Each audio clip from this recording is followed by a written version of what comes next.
Welcome back to Ordinal Revolution. My name is Shizzy. On this channel, we cover BRC20s, the TAP protocol, and bitmaps. And of course, we cover Ordinals. We have another amazing founder interview for you today. Guys, we're putting out videos every single day, so please smash that like, please hit the subscribe. And yeah, let's get right into the show. Let me bring in my partner, as always, Mr. Yagobi. Good morning, sir. Good morning. Good early morning. Early morning. Afternoon to our guest today. So Yeah. today we have Robin from Liquidium. And Liquidium is the first lending marketplace that is coming, and they are still in, I guess beta mode, right? Yeah. Yeah. So Oh, go ahead. no. So I was just thinking about like what's your opinion on the project, since we don't really know a lot yet. We had them in the spaces yesterday, and for anyone who doesn't do in the spaces, we have a lot of builders in the space. A lot of connections were made yesterday. That was really cool to see. What's your opinion on Liquidium?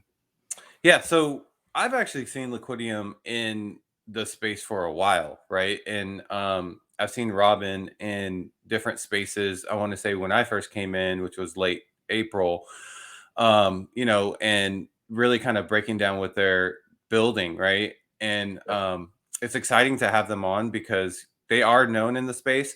They are in beta mode, but like everything seems to be like ready, right? It's just they want to make sure that everything is there's no loose ends, just everything is all their T's crossed and I's dotted. But yeah, I'm excited to have them on. Peer-to-peer is really cool. I like the fact that there's not some central entity that's really controlling the rates and the minimum lending amounts and stuff like that. So I'm excited. Yeah, let's bring them on. Robin, good afternoon, sir. How are you? GM, I'm doing great. How are you? Good, man. Just waking up on this Sunday morning. Just recording today. So yeah. So let's get right into it. Let's get into your background. So on this show, we care about projects. We love projects, but on the show, it's more to us about the people who create the projects, because without good people, you don't really have a good space, and we want to make sure the space is good, pure, and natural. And so, why don't you give us your background, maybe before crypto? Yeah, absolutely. So before joining crypto, I think I joined crypto in like early 2020. So I'm kind of a late guy in the whole space, I think. But yeah, before that, I was like going to school. I was kind of like, while doing my school, some side hustles. I'm pretty young founder. I would think, like, I'm 21, and then like during school, I was always fascinated by kind of like tech software. Hardware was also one time, or like a big passion for some time, and then I kind of got into like I think like finance, stocks and stuff like this. This also fascinated me. So it was always kind of like tech and finance, which was fascinating to me. And I think then like I dived more into the whole tech space. I was kind of like trying to like, I think my first business, we could say, was like repairing phones. So like it actually started, my phone broke, and I was just like watching a YouTube video like how can you fix a phone and so on, and tried to learn this stuff. And then like my friend's phone broke, so I fixed theirs, and then I kind of did this more and more until like basically everyone that I knew reached out to me when their phones were broken. And yeah, I think just this was the first experience where I was kind of doing my own business, or yeah, something like that. I was then like at some point hanging out flyers in my school. Then it was too much for just me, so I hired a guy basically to do it with me, and we did like a revenue split and so on. So yeah, this was my first touch point into hardware. And with this passion of like repairing phones, I joined Apple. Oh, wow. So this was like right at the time where I got introduced into crypto and so on. So yeah, I started working at Apple, and then during the time that I worked there, I used the breaks, like the in between breaks, like when I was driving to work, at work, and also when I was leaving work, I was kind of trying to build my first NFT collection. I think that's how a lot of people start, is just like exploring something, creating something. And yeah, this was like, of course, like a big thing that you wanted to look at is like, okay, what chain do you want to build on? So I was kind of researching all of this. I was fascinated by Bitcoin because of the simplicity and everything. So but 2 years ago you didn't have like ordinals and stuff like that. So I was kind of into Stacks, which is like a side chain to Bitcoin, and was kind of the closest thing that you could build on Bitcoin, I think. So yeah, that's kind of where it started. And then obviously like realizing NFTs are huge, or can be like huge opportunities, and how can we build infrastructure for it. So yeah, I think that's also already diving a little bit into the like when I was introduced to crypto. But yeah, and then like I was studying at that time, also I was studying design and management, so that's kind of my more Web 2 background, I think. Yeah. Awesome. That's awesome. Yeah. Awesome. I feel like we've been our past couple of interviews have really brought out the fact that a lot of these new founders and builders have great business acumen. You know what I mean? Like, and that's what it seems like with Robin as well. So, did you work like directly for Apple, or were you like more of like a preferred vendor that helped repair phones? What was that relationship like? No, when I joined Apple, I worked for Apple directly. Awesome.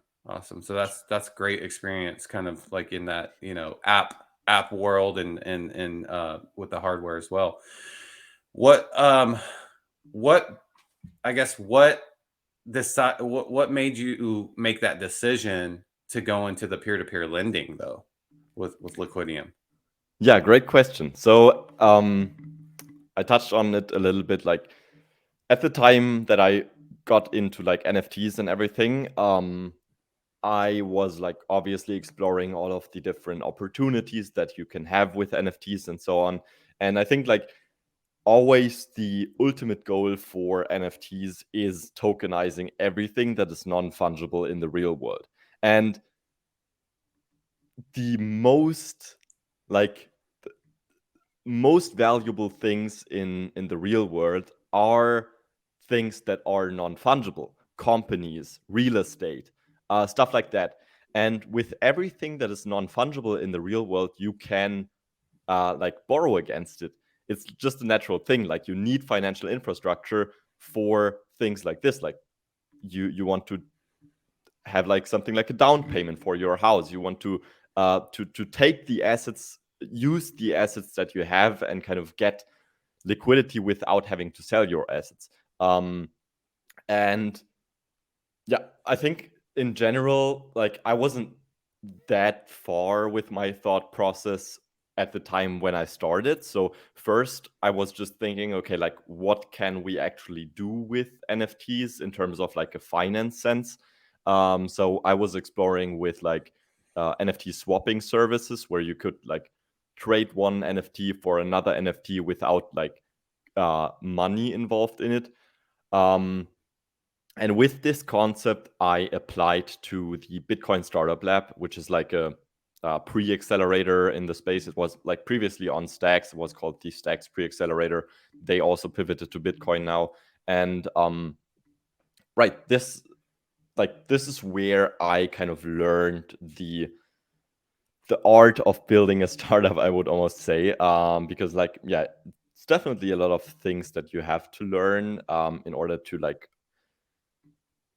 to know what do your users want, like how can you validate or invalidate your product and so on. And with the NFT swapping service, we realized like, okay, we kind of invalidated this idea because there isn't so much demand for it. And also it's like if you don't introduce money to it, the people don't really want it, and also the business model is just lacking for something like this. And yeah, in the real world, if you look at it, like no one is trading one house for another house. It's more like, okay, I'm going to sell my house and buy a new one or something. But yeah, so this is when I kind of thought more about like what can you do with it, and then I was kind of convinced by the idea that you should be able to collateralize your NFTs. So about 1.5 years ago, we started conceptualizing the first NFT lending platform on Stacks, which was the blockchain that we were building on it at this time. So yeah, we started conceptualizing it, and then like started building a mock-up, found our CTO, and then actually brought the product to market in December of last year. So this was kind of like an MVP, pretty rough version, but just to like test the waters and kind of build from there. I think one saying that I learned, which I think is really helpful, is like deliver a raw steak and then see how the customers react. Like if you bring your customer a raw steak, then they will tell you, I want it cooked, and I want it medium rare. And then then you bring it again cooked, and then they say, I want salt on it, and so on. So you just like test, and you don't try to overcook the steak right away without knowing what your customer want, because at the end of the day, like you can deliver them like a burnt steak which is like over seasoned, and they don't want it, and then it's hard to like get back to the basics, I think. Yeah. So yeah, this was why we launched this MVP, and we had like 70 loans on there in the first 2 months. So it was the idea was kind of validated. We found customers. And this was on what chain? Because This was obviously on it wasn't Stacks. Stacks. Okay. Yeah, this was entirely on Stacks. Exactly. And then February was, or like late January was the first time that we got introduced into Ordinals, and then we obviously had new plans. Awesome. So yeah, so Ordinals come around. You guys are sitting there. I'm guessing it's February, because you guys, if you're in Stacks, you see Ordinals coming pretty quickly. When did you guys first hear the word Ordinals, and what made you guys kind of jump headfirst into it? Yeah. So my co-founder Jay, he was he's our CMO and is always like on Twitter checking out the newest things and so on. And then he got into this Discord group of Bitcoin Rocks, and there were 70 members in it. And as you know, like Bitcoin Rocks is a sub 100 inscription collection. Yeah. Like it was basically the first collection of ordinals. And he was in this Discord group, and the people there were like setting up nodes to inscribe the things and so on. And he's not technical. Like he didn't know how any of this stuff works, and he was just like keeping an eye on it. And he was like calling me and was like, dude, there's this one Discord and people are spending 7 Bitcoin for a freaking rock over the counter. Like you didn't have marketplaces or anything at that time. Like people were just going on Discord and saying like, okay, I'm going to send you 7 Bitcoin right now, send your address, and then you will send me this rock. Like, and there was like a spreadsheet where you could see the different offers. It was crazy. And this was like mid bear market. So it was obvious that this is something where there is demand for. And since I already talked about like Bitcoin was always something that we believed in, and like kind of what is closest to Bitcoin has the most value, because at the end of the day, you want to unlock all of the value that is in Bitcoin. It's the most decentralized, most secure network. So hearing that you could now do essentially NFTs on layer 1 Bitcoin, and the people are so hyped about it in a bear market, was just a huge indicator that we should go for it. And yeah, the stack space obviously like was pretty tied to Bitcoin, and was like the whole space was talking about it early on. Yeah, at like early February, I think we were talking to Xverse, Gamma, and like all of these platforms on Stacks to look into Ordinals and to build something together, kind of. Awesome. Being somebody that was involved with Stacks initially, do you feel like you know, a lot of the Stacks community has, you know, turned their focus on Ordinals, or is there still a lot of activity going on over there? Absolutely. Like, yes, most of the Stacks projects have pivoted to Ordinals, or at least are doing something with Ordinals. Like, everyone in the Stacks space is bullish on Ordinals.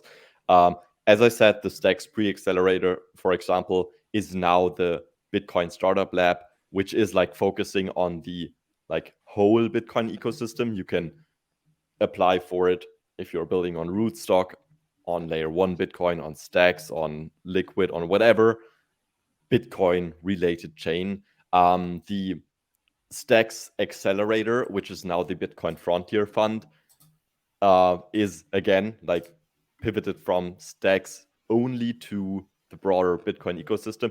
We were also part of the Bitcoin Frontier Fund Accelerator, and Trevor, for example, like you probably know Trevor. Yeah. He is big in Ordinals now, and he's like one of the core people from Stacks. And he was pushing like hard to build on Bitcoin as well. So it's definitely like, yes, the whole space is looking like it was always the goal of Stacks to develop something for Bitcoin. So it makes sense. And like Xverse is now the leading Ordinals wallet. It is originally a Stacks wallet. I actually have a T-shirt from them on right now. Nice. A Hero, same thing. Gamma, same thing, and so on. Like many companies came from Stacks. Yeah. And I think you can tell what the sole intention was for a lot of those people that were a part of the core of Stacks. And it was always to be able to build as close as possible to core, you know, Bitcoin core, right? Like the layer. And the fact that the Ordinals layer allows that, they kind of just, like you said, just jump to it. So that's awesome. How long has Liquidium been open, like the beta? Like you said initially, okay, so how long has it been open to the Ordinal space? Right. So, as I said, December of last year was our Stacks NFT lending platform.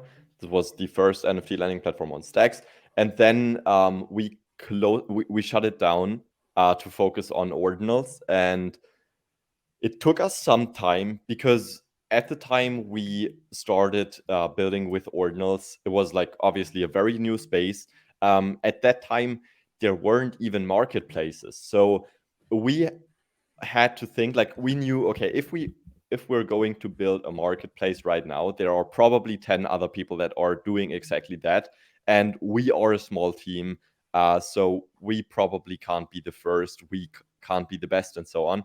So naturally, the next step, if Ordinals is like a broader ecosystem, there's volume on it and people are taking it seriously, then at some point you want to have Ordinal lending. So just like, let's just go to to the next step and build essentially, and that's what you have to keep in mind. Like an Ordinal lending platform is essentially a marketplace with an additional layer of escrowing NFTs or escrowing Ordinals in this sense. So we essentially had to like build a whole marketplaces for the peer-to-peer, like people requesting and other people accepting the requests. And on top of that, we had to build the escrow functionality that kind of keeps the Ordinal in a DLC during the loan period. So yeah, it took us a couple of months, and I think we launched the early access in mid-July. So yeah, this was kind of first closed beta opening, and I think we gave like 500 people access in the first week, and yeah, this was great experience so far. Awesome. So the Liquidium is a peer-to-peer ordinal marketplace, correct? It's like I wouldn't call it a marketplace Yeah, you're right. per se. It's like it is kind of a peer-to-peer lending marketplace, if Yeah. you Okay. want to say so, because at the end of the day, like a borrower can they can select their ordinal, they can choose an ordinal as collateral, and they can request a loan. They can say, I want to borrow X amount of Bitcoin. And a lender, so another party, can come and say, okay, I'm going to accept this request. And it is kind of structured like a marketplace, because you have like hundreds of offers or hundreds of requests, and you have other people that are kind of looking at the requests, and if they find a good request, they are like lending to it. So in this case, it kind of works like a marketplace, but I would call it a lending platform, because it's just like, it's not for trading purposes, it's for Gotcha. lending specifically. Gotcha. And you said you have a small team. Could you tell us like how many members you guys have, and maybe some like specifics of like what each member does? You don't gotta dox them, but just like A to B and stuff like that. Totally, yeah. So until last week, we were 3 people. So it was me, it was Jay, the CMO, and Pete, our CTO. So 3 co-founders, and now early this week, we hired a new developer, which should help us to move even faster. I'm so proud of Pete. Like, it's crazy. He's like a single guy, like, who is doing all of the coding for us, and he built this entire thing. It's crazy. Like, I can't, like, he's not sleeping. He's just grinding every day. But yeah, that's the mindset. All right. So when yeah, Yagobi. Well, no, finish your question, because Okay. it sounds like you have a follow-up. No, I was just saying that it was actually a new question. So when I send my NFT into basically like I have an NFT, Yagobi going to lend me Bitcoin against it. Where does my ordinal go while he waits for payment? Great question. So I think first I want to dive into a little bit like how you would do it on another chain. Okay. Because yeah, you have other NFT lending platforms on other chains. We had one NFT lending platform on Stacks, and with basically every chain but Bitcoin, you have smart contracts. And usually what you would do is basically you would let like one people is kind of signing a transaction, is telling like, okay, I am requesting this loan, for example, and then the NFT would go into this smart contract, and it would be held in a smart contract. And smart contract is essentially like a yeah, like its own wallet that can escrow things, and the smart contract can also like operate and can like set like it can receive, it can hold, and it can send, and it can act based on certain triggers. So if you can say, if a repayment happens, then the NFT gets released from the smart contract. If no repayment happens, the lender, for example, gets the NFT, and so on. And everything is controlled from this one smart contract, and also escrowed in this one smart contract. But on Bitcoin, you don't have smart contracts, and that's obviously one of the biggest challenges. The good thing is that Ordinals introduced so many people to these primitive Bitcoin functionalities, like partially Bitcoin transactions, and not as well known, but also some people are getting a grasp of it, is discrete log contracts, DLCs. So a PSBT is essentially, so a partially signed Bitcoin transaction is essentially that you have one transaction, but it only happens if multiple people sign this transaction. So this is, for example, what a marketplace uses. So a seller, for example, lists their NFT or their ordinal, and they are signing one part of the transaction, and basically what they are signing is I will send this ordinal. And then a buyer can come to this already started partially signed transaction, and the buyer can say, okay, I am willing to send Bitcoin.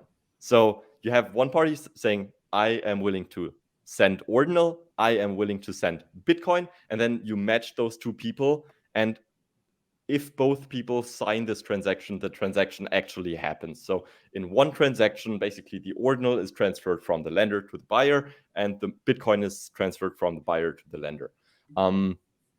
And yeah, this is PSBTs always transact instantly. So as soon as both parties sign, the transaction goes through, and you don't have any sort of time delay. But for a lending marketplace, you want to escrow the ordinal, of course. So an instant transfer wouldn't make sense, because then like the lender would have the ordinal and the buyer would have the Bitcoin, yeah, whatever.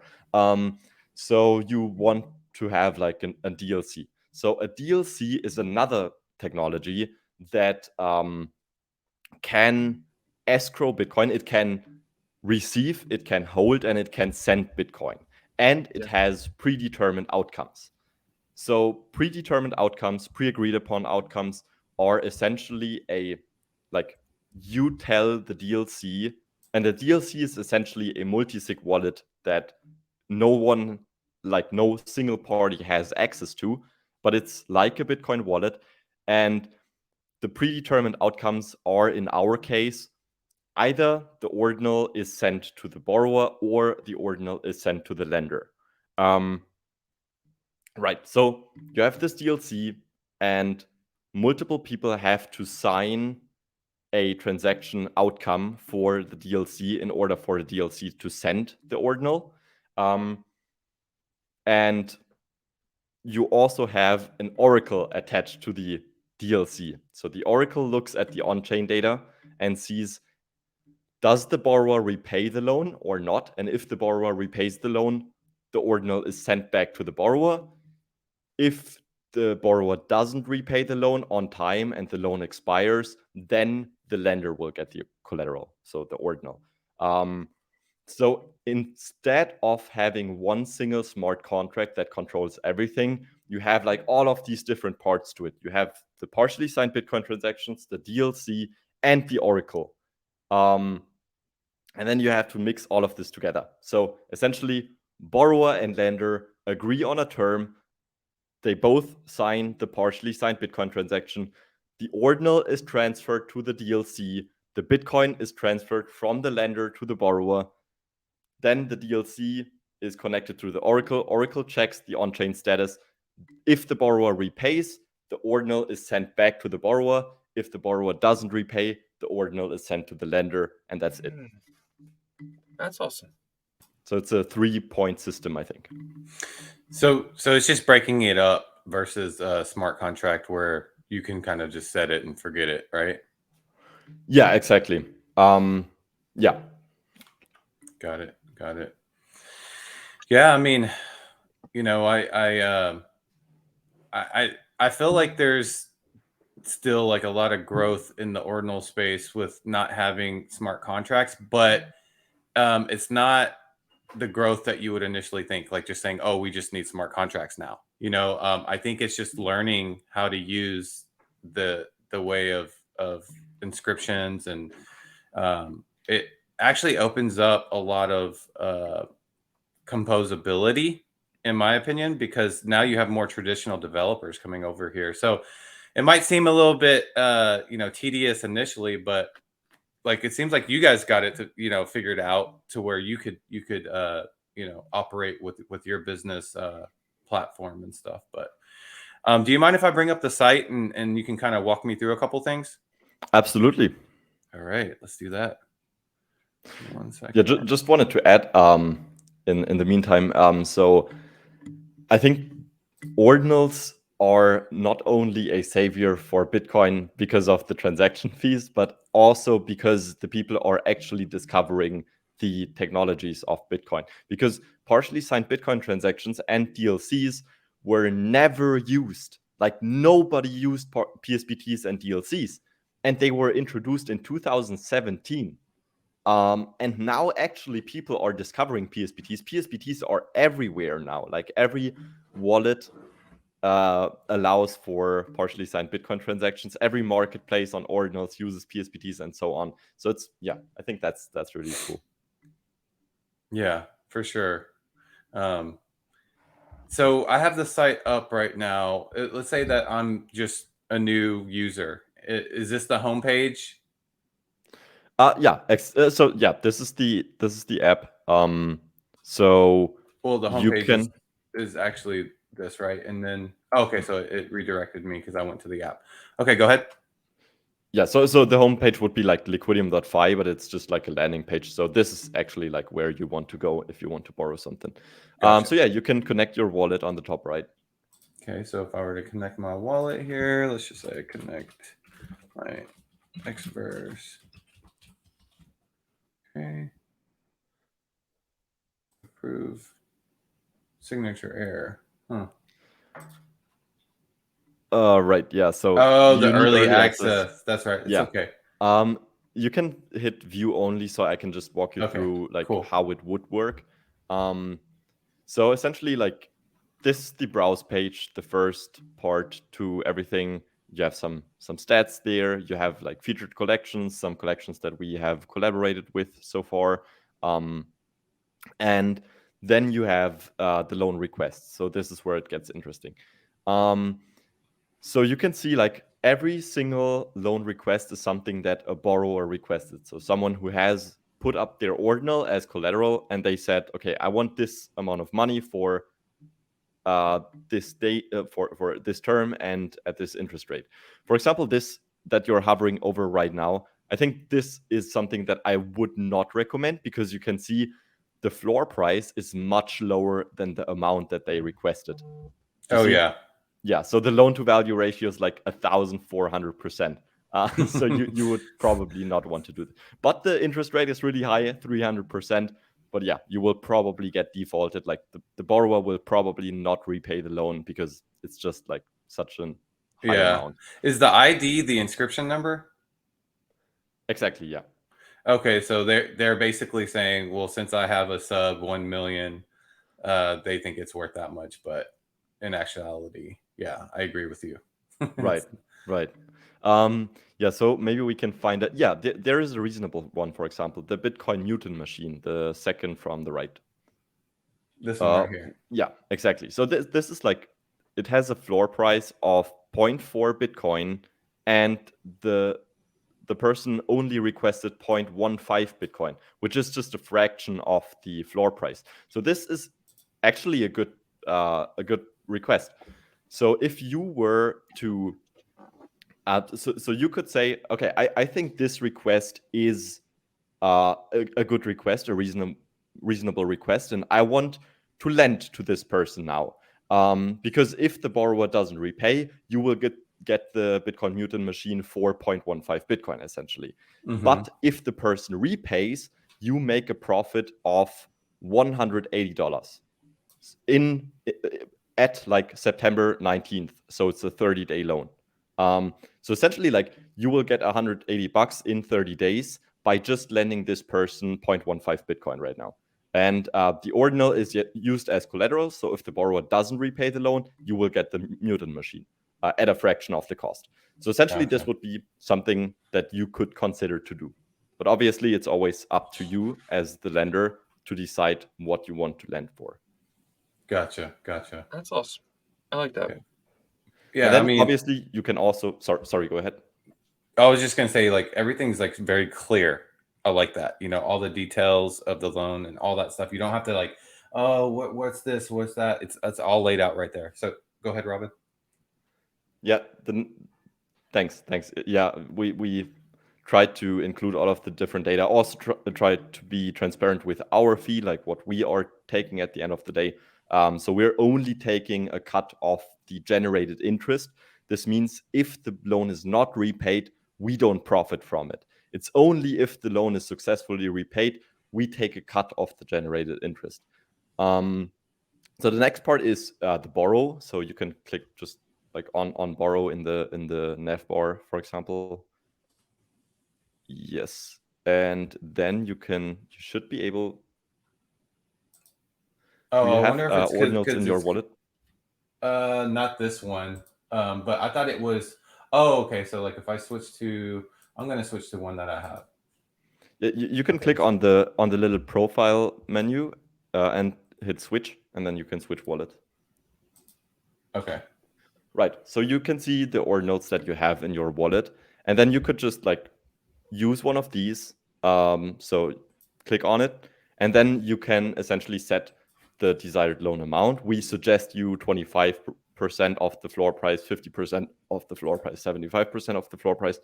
I think all of this is reasonable. Obviously, if it's more than the floor price, it's always a little bit risky for the lender. Then you can set the duration, so how many days you want to borrow for. And so also there's only two options here. You can also type in an individual amount if you just yeah. Oh, I like that. It shows how many blocks. The blocks. Yeah.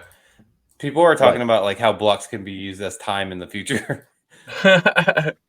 But anyway, Yeah, we That's actually true. use 10 minutes block. Yeah, we actually use blocks as time measurement because on the Bitcoin blockchain you don't have a time component. You have to use blocks kind of to measure time. So yeah, the 30-day is actually just an estimation. It's actually 4,320 blocks gotcha. for this. So yeah, you can set a desired interest rate. We would suggest something high because then lenders are more incentivized to to lend. Right. So essentially, this would only be a loan for 84 cents. Because this is one of my other wallets that I don't use. I have a couple of frogs in my other ones, but yeah, this project didn't really take off. But yeah, 84 cents. There you go. Let's go. But yeah, you can also like you could theoretically request like 1 Bitcoin for it, but no one is going to accept this request. Yeah. Right. So yeah, and this is how it would work. You would just hit continue and then sign in your Xverse. You don't have early access right now, so you can't borrow, unfortunately. Yeah. But yeah, send me your email address and I'll add you. Okay, cool. Yeah, that's. I mean, I love this actually. The process is very seamless. You know, and everything's laid out for you. It's easy, and I think that's the whole thing with ordinals is like we're, you know, a lot. If you come from the EVM side, you're just like I gotta click like so many times to complete the transaction between, you know, with MetaMask and all this stuff, and I just feel like ordinals is like that Apple versus like I've said it before, Apple like versus Android, right? You know, Apple's easier, people are going to use it more because we're figuring out how to make the platforms easier and better user experience. So awesome. Yeah, 100% agree. And yeah, the beauty of ordinals is that it's on the Bitcoin blockchain, and I think the Bitcoin blockchain has the most potential for a mass adoption because everybody knows Bitcoin. Like you can ask your grandma about Bitcoin and she has probably heard of it. If you ask her about Solana or something, like she has no clue. So it's just like the people know about Bitcoin, and I think that's why it has potential for mass adoption. That's so funny because I use that example every time. I'm like, if you go up to your grandmother and you say, "Hey, I bought 5 Bitcoin today," she's like, "Oh, okay." But if you say, "I bought a lot of Arbitrum," she's like, well, "I don't know what you're talking about." So. Right. Oh, I have a question. So when Bitcoin gets a stablecoin, will you guys be able to lend stablecoins against Bitcoin? Will that be a feature in the future? Obviously, we're far away from that, but I'm just curious if that's something you guys even talked about. Great question. Yes, we thought about this. Obviously, like first a stable coin has to be developed, and also we have to see like how it will work. Probably it would use some sort of like off-chain indexer or something similar to BRC20 tokens. And if there is like a public API that everybody can call for the stable coin, yes, we can integrate a stable coin as the currency, as long as the stable coin essentially lives on Bitcoin and you can transact it on the Bitcoin blockchain, because all of this is on layer 1 Bitcoin. Yeah. It's nothing else. Yeah. Because that could be game changing for the entire space if we get if that happens. I mean, it's already a game. I mean, I think your protocol is amazing, and I feel like you guys have so much room to grow here.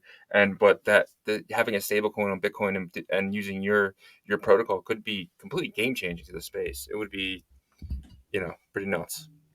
100%. Yeah, I think a stable coin is like the next big thing for Bitcoin. I mean, we all agree here that a stable coin is inevitable, right? It is. Yeah, Okay. I think there is so much demand for it, especially like from institutional people. And if there is demand for something, it will eventually like be built. And yeah, that's why I think like there is no chance that a stable coin on Bitcoin will not exist in the future. Yeah. I have another backroom question. So, have you guys discussed maybe in the future, not now, but maybe your own BRC20 or Tap Protocol type token and rewards, kind of like a reward token to your early adopters and stuff like that? Is that on the table, or is that even thought about, or am I just like barking up the wrong tree? Good question. So obviously our investors are pushing for it. But we don't want to rush anything like this, because as soon as you introduce a token, the price movement of the token is essentially like in the minds of the people at least correlated to the success of the platform. And you can have like a perfect platform that like works well, but if the token is trash, then the price of the token will drop. So you have to have like really good tokenomics in order to create a token. So I think for a lending platform, it can make a lot of sense to introduce a token, because you can use a token as some form of incentive mechanism, or for example to have a DAO or something that can collect fees from the platform and so on, because at the end of the day, like, we want to decentralize as much as possible. Yes.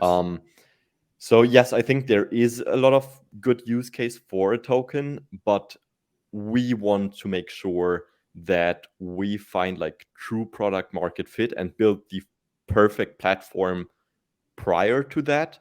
So we essentially find the perfect use case for a token, because if we want to launch a token, it should be something that the users where the users actually have a utility from it. And also on top of that, we are a lending platform and our company is in the US, and you know the deal, like the SEC and everything, like they are really strict.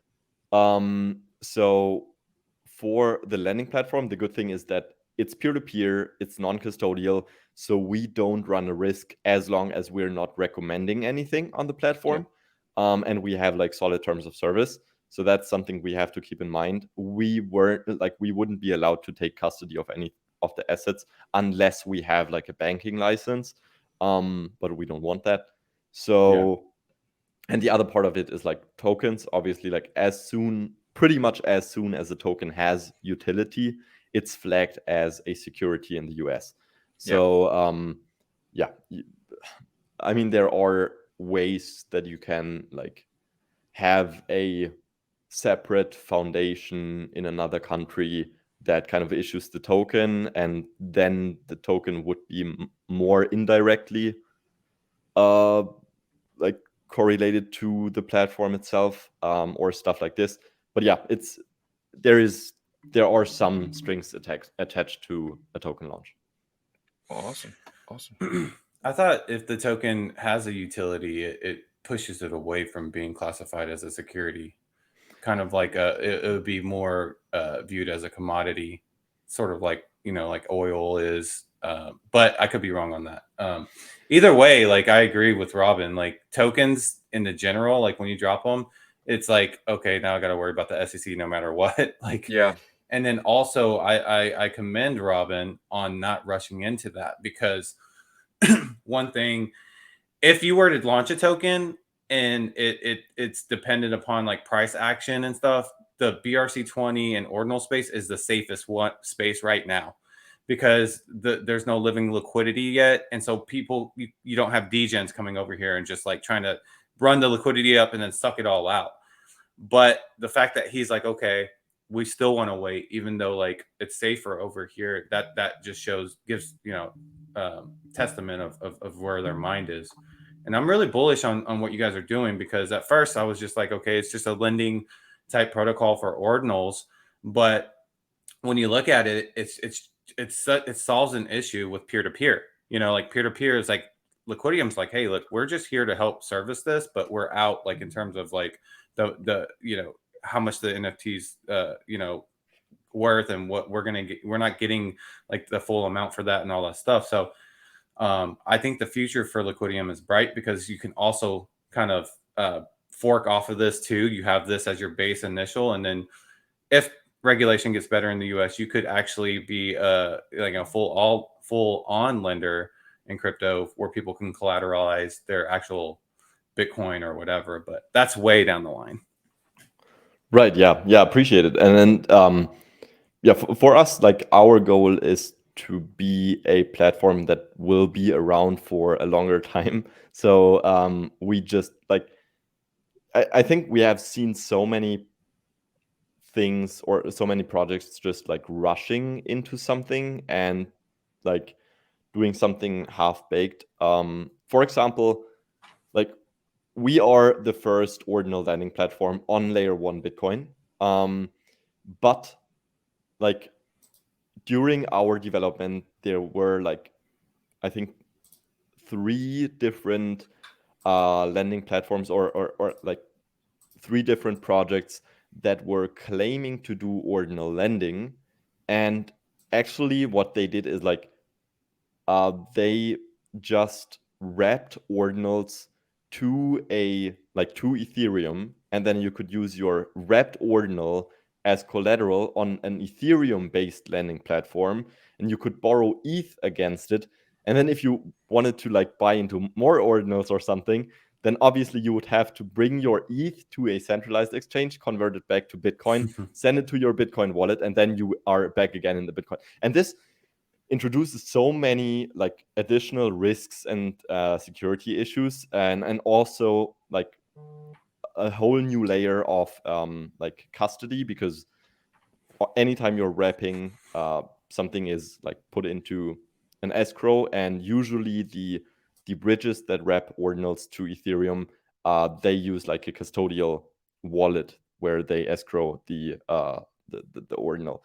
So yeah, I think these were just platforms that wanted to put something out, and all of them, by the way, launched a token. And this token was like, it pumped in the first two weeks or something. It pumped to enormous prices, and then 2 of the 3 projects rugged. So yeah, there you go. Like rushing the project, launching a token, rugging the people. And then and then I think the third one they gave up because nobody used their Ethereum based ordinal lending platform, which makes sense because it's just too complicated. But yeah, I agree with the Yagobi, man. I really like what you guys are building, man. This is really awesome, and like I just want to thank you as like someone who loves ordinals and loves BRC20s. It's really amazing what you guys are doing. Like, so if someone has like an OMB and is going through some tough times because we are in a bear market and they don't want to sell their OMB, but they might have to floor it because they really need the Bitcoin, but instead they can come to your platform and get maybe half of the value, but after 30 days be able to pay that back and get the thing. So what you guys are doing is really helpful to people to kind of stay in the market, especially in this rough time. And I definitely want to thank you guys for that. That's really awesome. Yeah, thank you so much. Appreciate the kind words. And yeah, I love what you're doing here with the Ordinal Revolution. I think that's really important for the space to just like get educated and like hear what things are being built and like where Ordinals are going from here. Yeah, I'm bullish on the upcoming bull market. I think it will be a Bitcoin bull, but an NFA, of course. All right, well, this is part of the show. We give you the stage. You can talk to your community, potential new community members who watch this and come find you. You can tell them where to come find you at. Really, anything you want to say to the community at all, it's your stage. You have the time. Yeah, I think like what I want to get out here is like, please build, like just try to educate yourself and put something out there. No matter like what you are doing, if you're doing like a show, a podcast, if you're doing Twitter Spaces, if you're building a platform, if you're doing some collections or whatever you do, like do it. Just go out there and build it. I think it's so healthy for the space to see all of the developers coming in. And yeah, I believe that there will be huge demand for ordinals, especially if the crypto market recovers a little bit.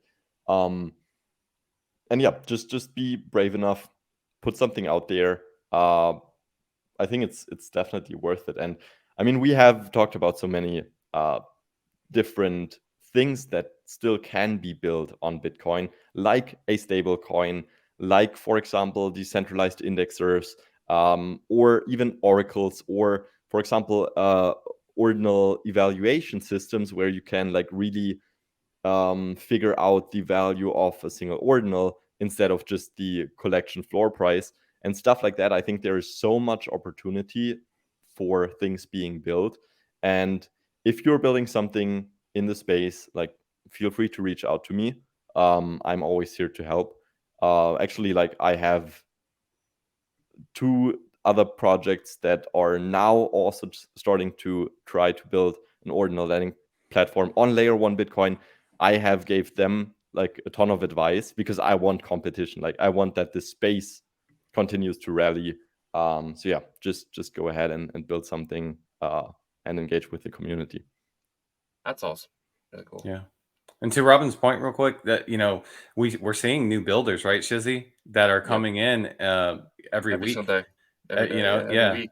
And we're getting reached out to give them interviews and just talk to them and to let the ordinal space know about them. So I'm on board with Robin. I'm bullish about the future of ordinals, and we'll put all of Liquidium's links in the description, as Shizzy always does. And just want to give a big thank you to Robin for coming on this morning and talking with us. Yeah, thank you so much for having me. It was a pleasure. And yeah, talk to you soon. Yeah, and when you guys launch, maybe like a day before, a couple days before, I would love to have you back on. Maybe get you guys ready for the public. Absolutely. Yeah, we have a big update coming up where we essentially introduce like lender offers. So right now only borrowers can request. We want to give the same capability to lenders so they can actually create offers also on entire collections. I think this will be huge. And shortly after that, we will have an invite system where you can like invite people to Liquidium. So this is kind of like a more open closed beta, I think. But yeah, definitely happy to be on again once we're doing our open beta. Sounds great. Awesome. Thank you. Thank you guys for watching. Thank you. Thank you, Yagobi. Thank you, Robin. Great show, guys. Peace. Thank you.